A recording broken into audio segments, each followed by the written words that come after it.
Can I call you Sophie? Of course. Kasi parang, alam mo, maraming beses kong na-encounter ito, no? People always mispronounce your surname. Yes. It's always Senoron, Senoron. Oh, you know, ikaw na nga magsabi. How do you pronounce your surname? Sa totoo lang, I don't pronounce it correctly as well. Kasi Bisaya yung apelido ko. And parang I never really spoke in Bisaya recently, lalo na when I moved to Manila. So, ang totoong pronunciation niya is Senoron. So, medyo matigas, no? Oh, medyo matigas yung dulo. Senoron. Oo, pero parang Sophia Senoron.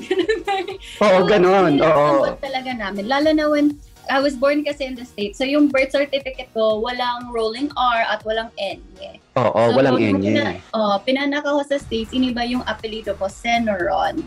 Senoron talaga yung ginagamit ko ever since. But like, if we're talking like formalities, ano ba talaga ang saan galing siya, Senoron talaga yung pronunciation. But I don't expect people to pronounce it that way because even I myself, hindi ko sinasabi ng ganyan. So anyway, which part of Visayas kayo galing? Balamban, Cebu. Cebu. So talagang Cebuano yung buong pamilya mo? My dad's side, but I choose Cebu as like my primary home kasi I moved a lot. Like I'm from the States, I'm from Manila, I'm from Cebu, but parang Cebu is the place that I call home. I still call home, and parang if ever magsisettle down ako, iniisip ko talaga I'm gonna stay in Cebu talaga. It's really the home that I chose, kumbaga. And also kasi the food, parang kasi Balamban, Cebu. So if you haven't heard of it, parang siya ang capital ng yempo sa Cebu. Iba pa yung Cebu lechon, ganon. Yeah, iba yung Cebu lechon. May Balamban yempo. Wait, kasi nung nagpunta kami sa Cebu on our way to Oslob, dumaan kami sa isang lugar na parang ang dami-dami niyang Cebu lechon. Parang there's a whole Karkar. Yan, Karkar. Yes. Tapos parang pag pumasok ko doon, 'di ba? Talagang bibigyan ka nila ng mga samples ng balat na parang hindi ka na bibili kasi busog ka na. Like ang daming hilera ng mga lechon. Yan yung unang pinupuntahan ko pag nagsisibu ako. Kahit medyo malayo siya, out of way siya sa probinsya ko. I always make it a point na, kasi I go to Cebu every October pag birthday ko. So, nagpupunta ako sa Karkar muna bago akong uuwi Balamban. So, talagang dinadayo mo talaga? Oo, dinadayo ko. Kasi the best talaga yun. Wala kang mahanap na ganyan dito sa Manila. Na isang helera ng lechon. Tapos, you can try every lechon bago ka magko-commit sa isang lechon. Parang saya lang. Kasi ako Sophie, I grew up in La Loma. And I think in Luzon, parang yun ang lechon capital sa Luzon. So, pero nung napunta ako sa Karkar, iba pa rin talaga yung lasa ng lechon doon. Yes, iba talaga. Iba talaga. Sa sobrang iba talaga ang, diba, galing akong States, tapos ang dami kong napagdaanan na birthday while I was staying there because I stayed there for 2 months. So I think like a few people celebrated their birthdays while I was there. Naghahanap kami ng Bisaya na gumagawa ng lechon. Parang ayaw namin kumain ng lechon na hindi galing sa Bisaya. Ganun level. So naging haggard kami kakahanap ng Bisaya gumagawa ng lechon sa US. Sa US. Medyo challenge talaga yan. Pero Sophie, okay, somebody told me na parang you come from a very conservative and religious family. Yes. Sobra kasi parang yung, I think your uncle is a priest, tapos yung isang may uncle ka rin na pastor, tapos meron ka naman aunt na nun, na madre. Yes. How is it growing up na gano'n? Kasi, di ba parang pag inisip mo, if you come from a very conservative and religious family, hindi ba nakakatakot doon sa family na yun? Parang gano'n, na sobrang strict? Yeah. Actually, ang dami kong friends. Even my friends ngayon that I've made when I'm older, or people who have stuck around in my life for such a long time or a long period, natatakot pa rin sila sa parents ko. Kasi in fairness naman, nakakatakot naman sila. Ako din naman, natatakot din sa parents ko minsan. Pero it comes with the territory talaga. And my parents are really both religious. My dad's family is the one who really they got into positions in the church, but my mom's family is also very, very religious. Then I was raised that way. So parang people notice na I have different mannerisms when I'm with different people. Kasi all of a sudden, magkikick in yung training ko when I was young or my studies when I was younger na dapat ganitong how when there's a lot of people, when your elders aren't there, when they're serving food, ganyan. But, as I got older, because before, syempre, nung bata ka, hindi mo naman masyado naintindihan kung sino ba si Lord. Parang, ang explanation pa ng magulang mo is parang, para siyang kaibigan mo na never kang iniiwan. Ganun pa yung explanation. Yes. So, hindi mo pa rin naiintindihan. And as I got older, I never really had a huge appreciation for it, aside from the fact na parang it's something that my parents enjoy and my family really finds peace in that. In that part of their lives, in the religious aspects, na when I got older, hindi ko napansin na ganyan din ako. Like, naging sobrang attached ako to the church. I don't know when, I got older. Mas na-appreciate mo na yung upbringing mo na ganon. Mas na-appreciate ko. Kasi parang, when things got really hard during 2020, all these things like started happening. And a lot of us felt helpless, a lot of us felt alone. Parang I never felt that I was alone because parang, I always tell this to people, who aren't religious. Para lang maintindihan lang nila ako. Because I have a lot of friends who aren't Catholic naman. And I'm very Catholic talaga. So I always tell them, it doesn't mean na you don't believe in like a persona of a God, na you don't believe in Him. There are other ways. Parang people use God to blame things that happen in their life, that are tragic. Like tragedies, they like to blame it on God. Kasi you have no one to blame it on to. You'll go crazy if nangyari lang tong kasamaan na to dahil deserve ko or something. You always need someone to blame. So that's one way to look at it. But for me naman, it's different. Parang when I go through hardships or something, parang naisip ko na may dahilan. And for the weirdest reason, I've always been so lucky in my life. Parang corny niya tignan, I've always been so lucky. Pero totoo. Hindi siya corny. I guess parang ngayon, mas spiritual ka na. Oo, mas spiritual ako. Like, kasi promise, parang ang weird niya. Pero lahat ng hiningi ko sa buhay ko, like, literal na hiningi ko, nakuha ko. Like, it doesn't matter how long it takes, 1 month, 2 months, 3 months, minsan 6 years, 7 years. But if I ask for something, I dwell on it, I manifest it, nangyayari siya. And because of that, I had no choice but to really respect my spirituality or respect my religion. And I became closer, I became more intact, I became more sure. Weirdly enough, I became more sure of myself because lumalapit na ako sa simbahan. But I was also raised in a way, through my father's family na it's not enough to follow the church. Talagang kailangan mo siyang irespeto. My father doesn't enter church if he's 1 minute late for the church. Bawal na kami magsimba kasi sinasabi niya parang naku na late tayo, bawal natin i-disrespect the people who are in the church na nagdadasal, ganyan. We don't want to ruin things like that. Maganda yan, Sophia. Maganda yan. Yeah. Maganda yung itinuturo ng parents mo. Yeah, I'm really grateful. Pero syempre nung bata ko, wala talaga akong naintindihan sa nangyayari. Parang na-memorize ko na lang dapat kong gawin, tapos sinusundan ko. Pero ngayon talaga, I'm so grateful that I've refound my love of my church. Not a lot of people know na tumira ka sa isang kumbento. Yeah, Totoo ba to? Yeah, I lived in a convent for a year because I lived in my uncle's parish because he's the head priest of one of the churches in Cebu. And when I moved to Cebu, my parents wanted me to stay with him, with my uncle. So I stayed in the convent for 1 year. How is it living in a convent? Kasi, okay, all of my life, halos nung elementary hanggang high school, parang sa Madre kasi ako nag-aral eh. So, alam ko kung ano yung physicality ng isang convent. Alam ko kung gaano katahimik. Alam ko kung gaano pagdating ng 5 p.m. nakakatakot na. Yeah. So, ikaw, ano bang experiences mo dun sa sa convent? My experience was waking up very early. Very early, yes. Very early.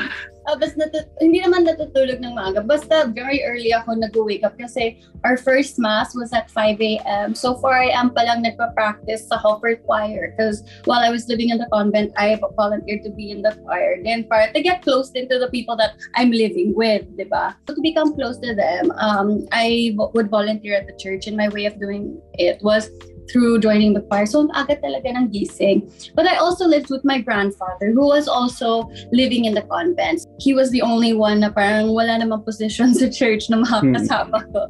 So, it was very fun because I got to spend a lot of time with him. And I spent a lot of time with him when we were in the States. We lived in the States.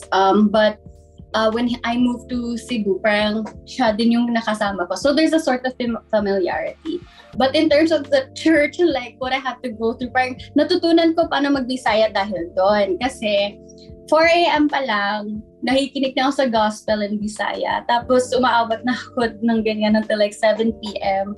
Like every single hour, makakarinig ako ng gospel in Bisaya. So I learned Bisaya because of that. I learned the way of the church. But I also had an appreciation for the church because of my uncle who's a father. Because of him, I learned na not every priest will speak to you. Not every homily will speak to you. So like now that I'm older, I don't attend all churches. Hindi porket may nakita akong simbahan, papasok ako dun. I learn about the father or the priest residing muna. I like to learn about him, kung ano ba yung pinag-aralan niya. I'm sort of biased na to fathers who majored in philosophy because I feel like they have two ends of the spectrum. They have, the Bible, and then they have what they've learned about, human intelligence over the years, because that's what you study in philosophy. So I lean towards that, and I learned that because of my uncle who's a priest na parang, just because it's a church, hindi mo kailangan lagi yung sundan. Like, ganyan siya. You learn to love your religion when it speaks to you. So don't listen to the parts that don't speak to you. Listen to the ones that do. If it doesn't resonate with you, forget about it. If it doesn't touch you, forget about it. Do what makes you happy in the church. That way you'll find a sort of happiness in the church. So that's how I found like a peace in the church na parang I choose the masses I listen to. I choose the homilies that I want to listen to.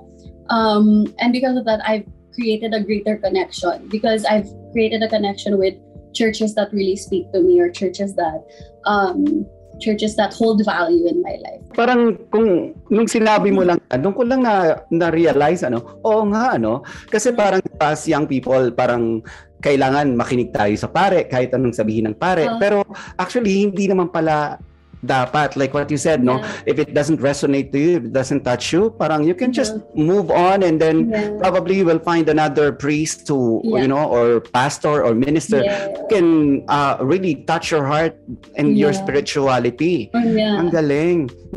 So I learned that from him. That's why I'm very grateful. Siya talaga yung nagturo sa akin ng mga ganyang bagay. I'm able to really be firm in my values, which I feel like not everyone who claims to be religious is firm in their values. Parang they're in like that little limbo na parang, di ko naintindihan. Parang sabi ni ganto, sabi ni ganyan.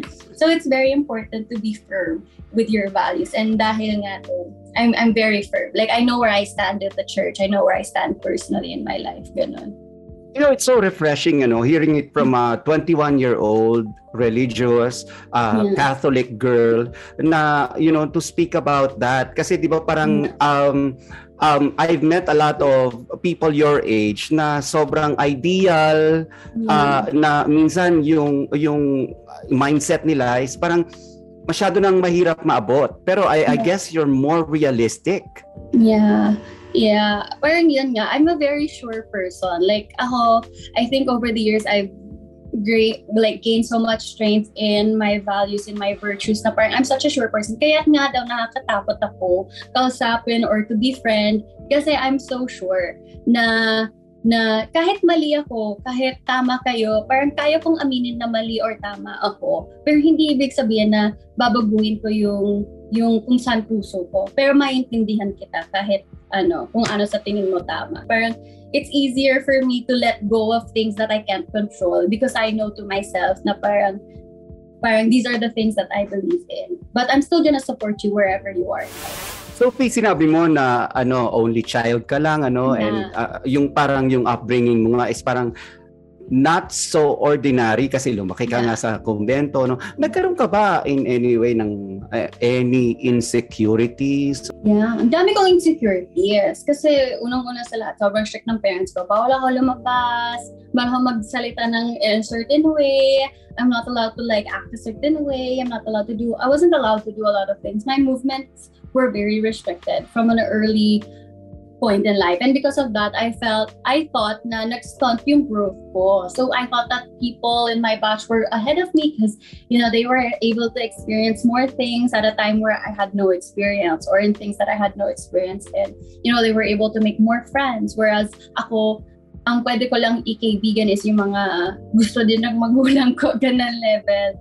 So I was very insecure about that. But yeah, now I'm older and I live away from my parents. I live independently now. Parang I've learned that whether ayaw ko o hindi, my parents' voice are always instilled in my head na parang hindi pasok yung ugali nito sa akin, or hindi pasok yung ganito sa akin. And because of that, I'm more careful with myself. But it doesn't mean that I don't hang out with them. It doesn't mean that I boot them out of my life. It just means that I enjoy a relationship with that in mind. Na parang there's a chance na may masamang mangyari.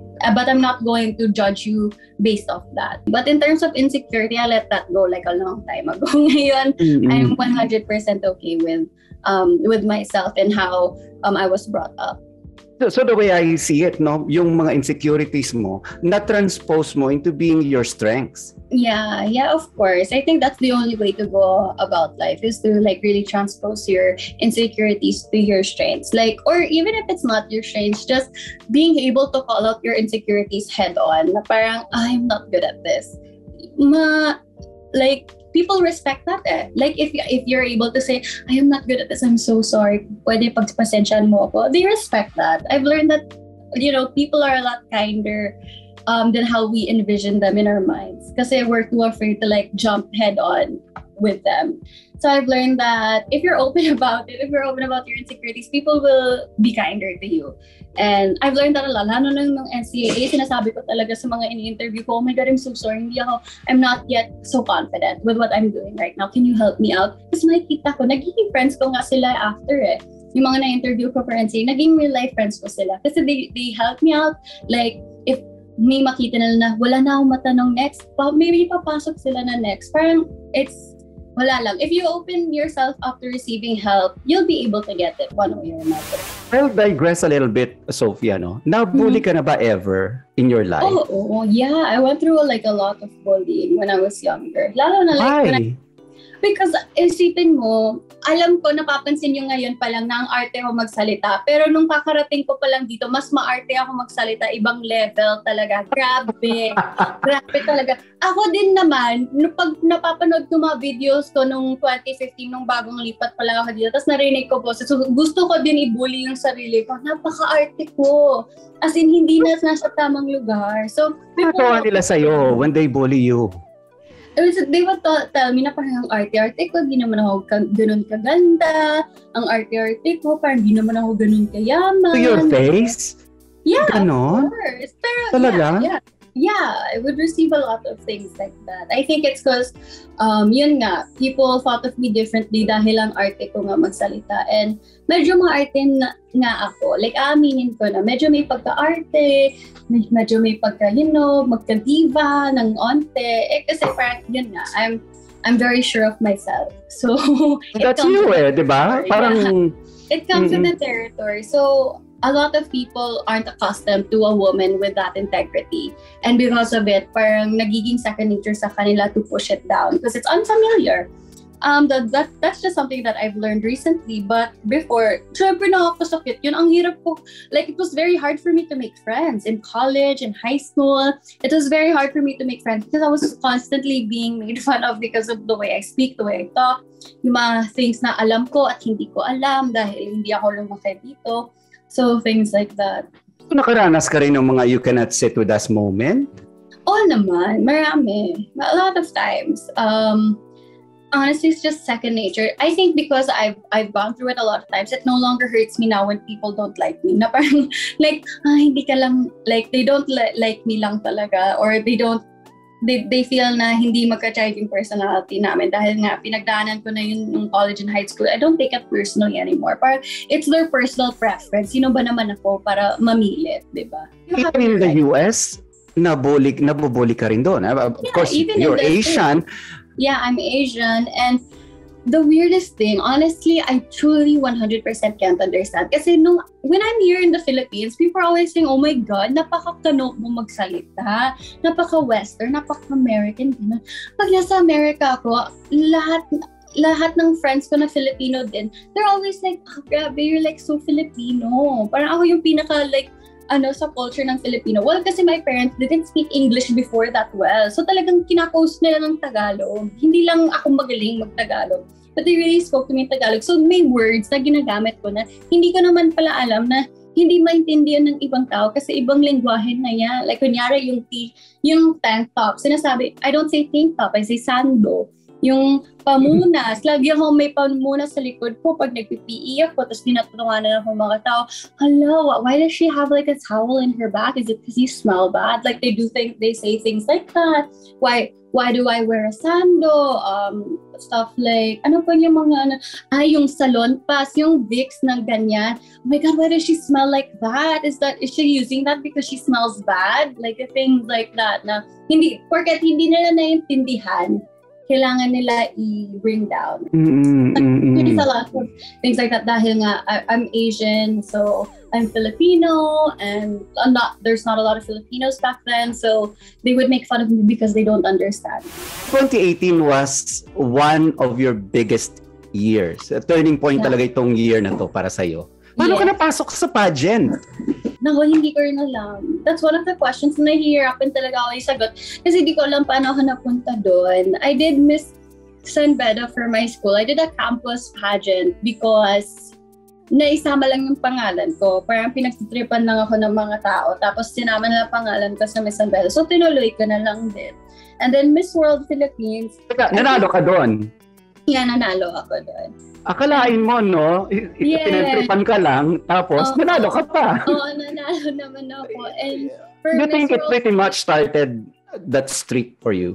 Yeah, I think that's how it started. It's because like after I won it, I thought, oh wow, kaya ko pala, why not? Ganun. And then one summer, I saw an ad ng Miss World Philippines online. Tapos sign up daw. Tapos during the summer lang naman siya. So I signed up. Hindi ko naman inisip na papasok ako. Sa totoo lang, I never thought that I was gonna enter it. I never thought that they would allow me to join the competition. But lo and behold, they accepted me, and I was beyond shocked. The first thing I did was I called one of my professors. I told them na, oh my God, sir, pumasok ako sa Miss World Philippines, tapos nakapasok ako sa competition. Sabi ko, ida-drop out ko ba? Parang may classes kasi tayo ng Monday, ganyan. Sabi niya, hindi, ako bahala, basta mag-aral ka mabuti, kaya mo na yun. And then, natuloy-tuloy lang. I never really expected to be able to join. But like, syempre, I did my best pa rin. Hindi porket na parang willing naman ako i-drop out just because of that. It doesn't mean that I didn't give like my best. I really gave my best during that time. I think you're one of the youngest contestants na sumali sa mga pageant. Yeah, I was 17. You were 17. So talagang nung nanalo ka, you were actually one of the youngest ng Miss Multinational. Yes, I was the youngest to join. And you showed them, girl, kahit na ikaw yung pinakabata. Yeah, I'm very grateful for that, actually. Parang lagi yung nadatie up sa akin. Parang, I'm always the youngest. Like, even in my family, ako yung bunso. Everywhere I go, sa klase, I'm the youngest.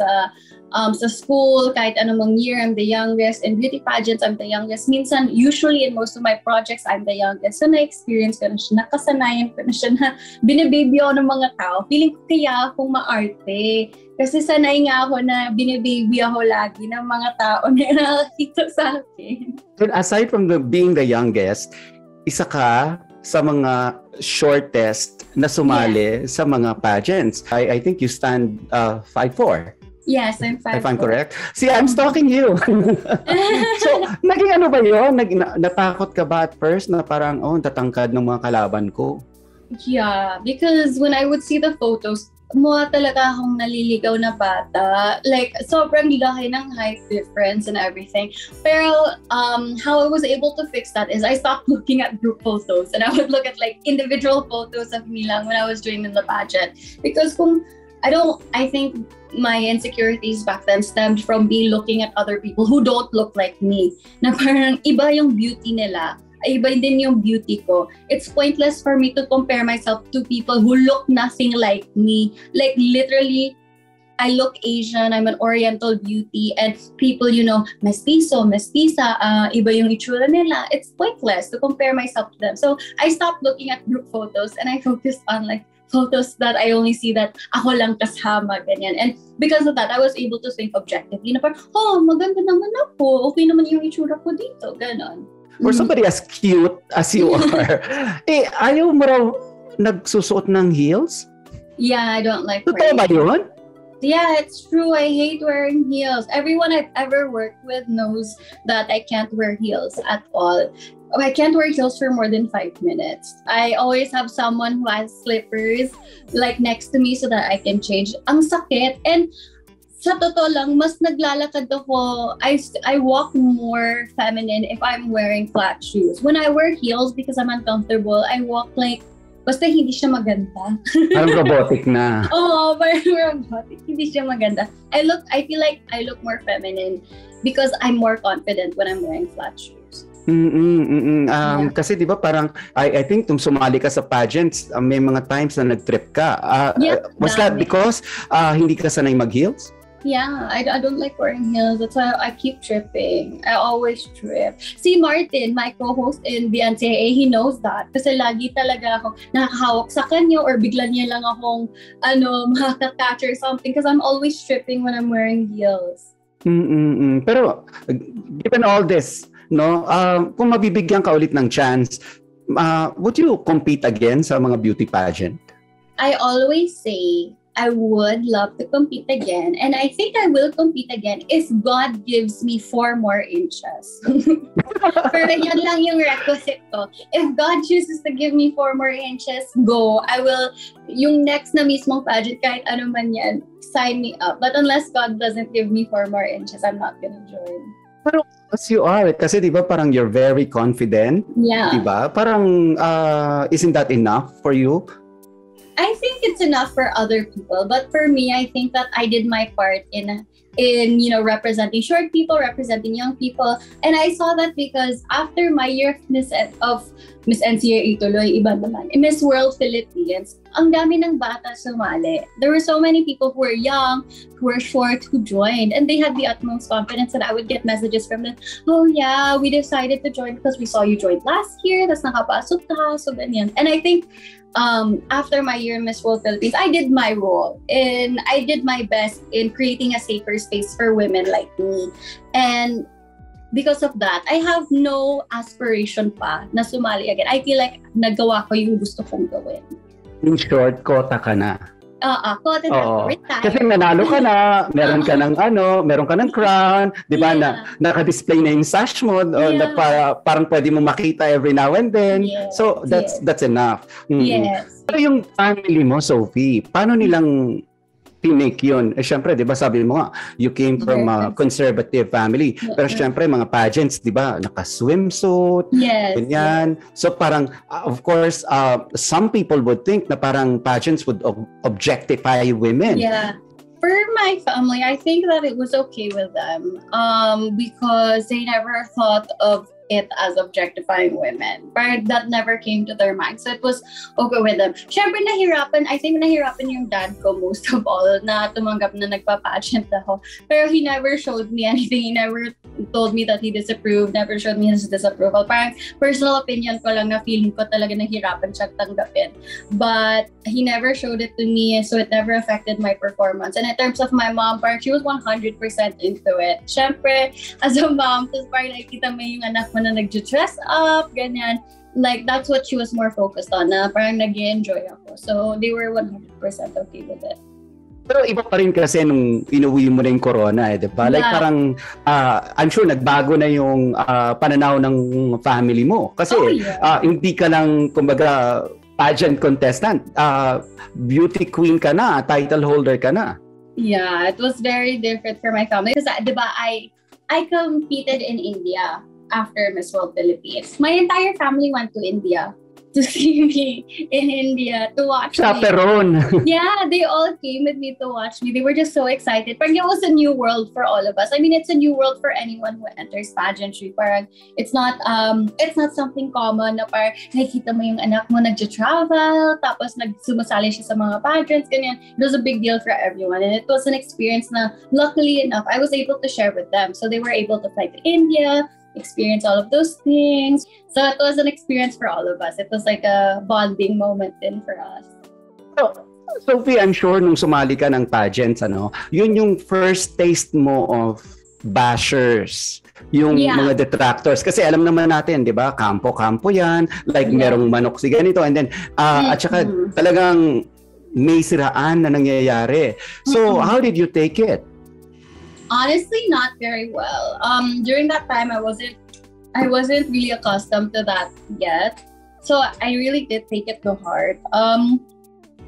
It really hurt me, to be honest, back then. But because of it, I was introduced to, that negative energy that will always be there no matter where you are in life, no matter what position you are in life. Parang laging magkakaroon ng negativity somewhere. And there's always gonna be someone throwing you negativity. So, after that, I think it was the first day pa lang. Nung audition pa lang, may nagbabash na sa akin. Parang, parang may batang na Naligaw.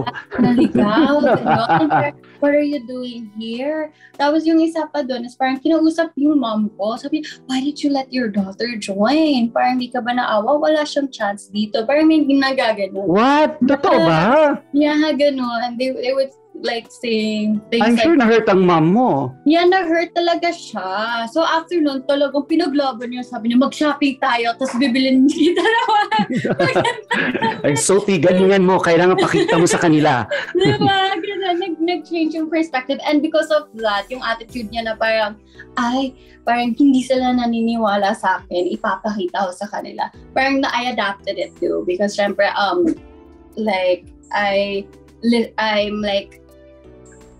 mirror myself over my mother. So when I saw her, na parang that's how she took it. Ganyan din. So over the years, that's what transformed my attitude towards bashers or towards negativity. Na parang the more that you believe that I can't do it, I'm gonna try to do it well. I guess parang that's one of the ugly sides of a beauty pageant. It's so contradicting, Parang ang ganda-ganda on the outside, pero in the inside, ang daming nangyayaring ganyan.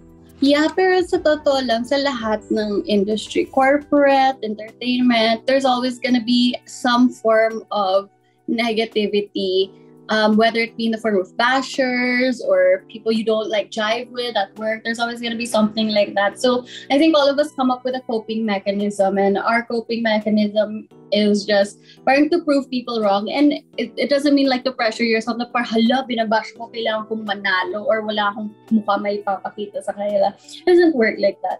If you do your best, parang okay na yun. Lagi kong sinasabi sa sarili ko, I didn't get it or I was rejected here. I did my best.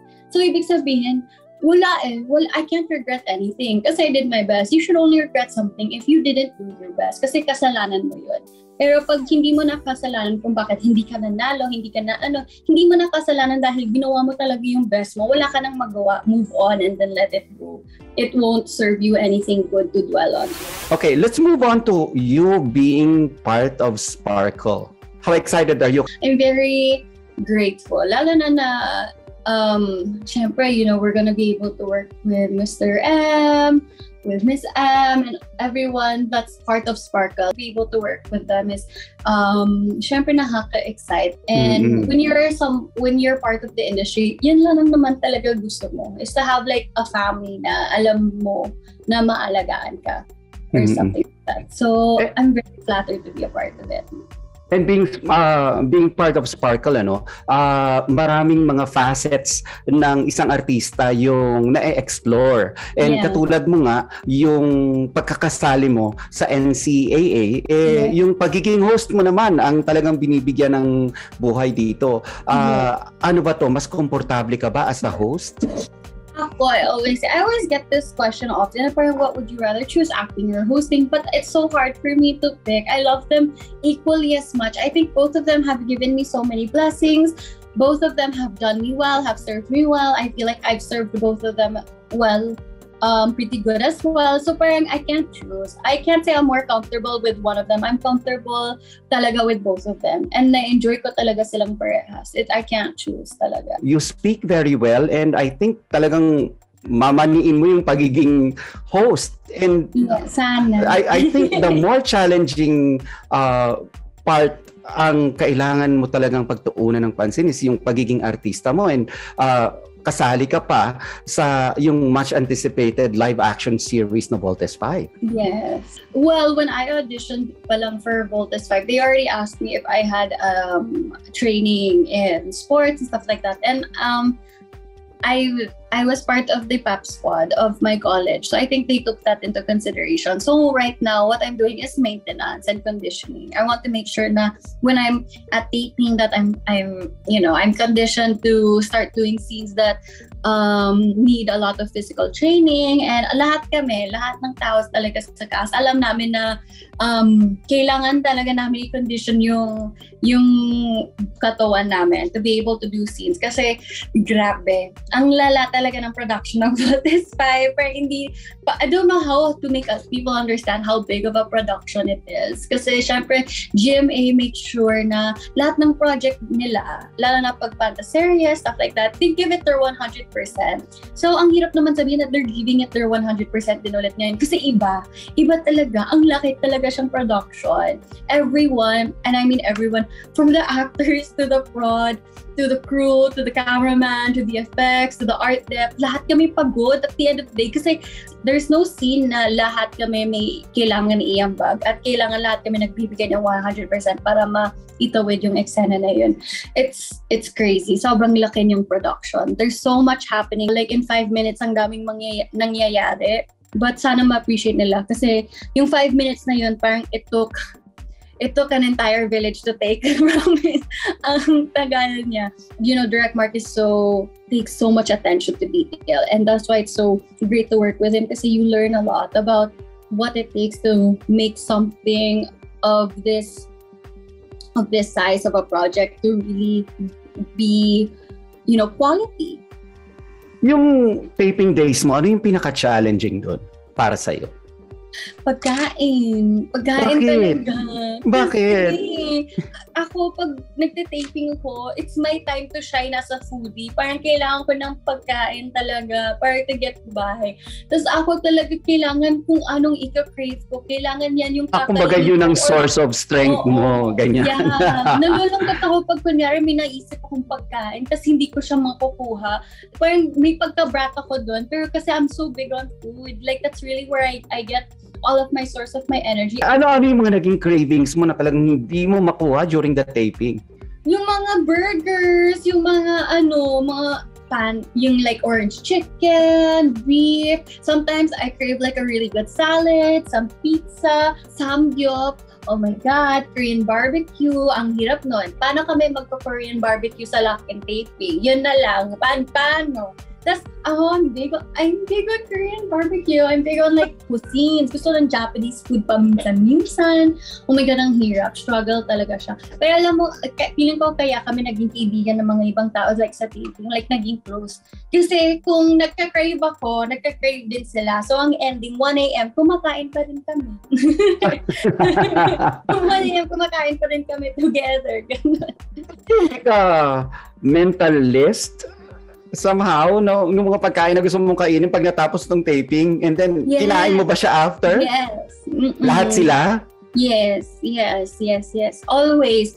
Lagi akong may mental na list kung anong kakainin. Tapos ang ginagawa ko is before pa lang, habang nag-taping, nililist ko na yun. Like mismong sa cellphone or may na-message ko yung ate ko sa bahay, yung yaya namin. May message ko, ate. Minsan kasi tumatawag yung yaya ko sa amin kasi namimiss niya ako. So binibideo call niya ako. So pinikwento ko sa akin, hala, gusto ko ng samgyupsal, gusto ko ng Japanese na food, ganyan. So yung last taping, umuwi ako. Tapos nag-prepare sila ng food para sa akin, yung iba na nagustuhan ko sa taping. Ganon, pinapare ng yaya ko. So, ganyan. Well, magandang motivation din yan, ano? Para galingan mo yung taping mo, para matapos na to, para makauwi na ako at makakain ako ng mga gusto kong kainin. Yeah, sobrang I love food. Sophie, ano sa tingin mo yung mga plans mo for the rest of the year? Yung plan ko this year talaga is kumayod. Ang dami ko pang pangarap na kailangan kong itupad para sa sarili ko. I really want to work hard this year. Sabi ko talaga, I'm gonna treat myself for so long. And right now, kailangan ko lang kumayod. I think, it's something na mag-resonate lahat ng tao. And now, there's like an intrinsic value na talaga na kailangan natin mag-ipon kasi hindi na natin alam anong nangyayari. Like, we don't know what's gonna happen tomorrow. We don't know what's gonna happen next year. So ngayon, may trauma na instilled in our brains na parang habang may trabaho, kailangan natin magtrabaho ng maayos. Mag-ipon, habang may trabaho. So that's really what I'm focusing on this year. My career and my work, because there's so much more that I want to be able to attain talaga. Sophie, sobrang dami mong naikwento sa akin. Na-enlighten ako. And, ang galing. Ang dami mong, I'm sure, na ituro doon sa mga nakikinig sa atin. Thank you very much. Sorry na, daming kwento, no? Daming chika. Thank you, Sophie. Thank you.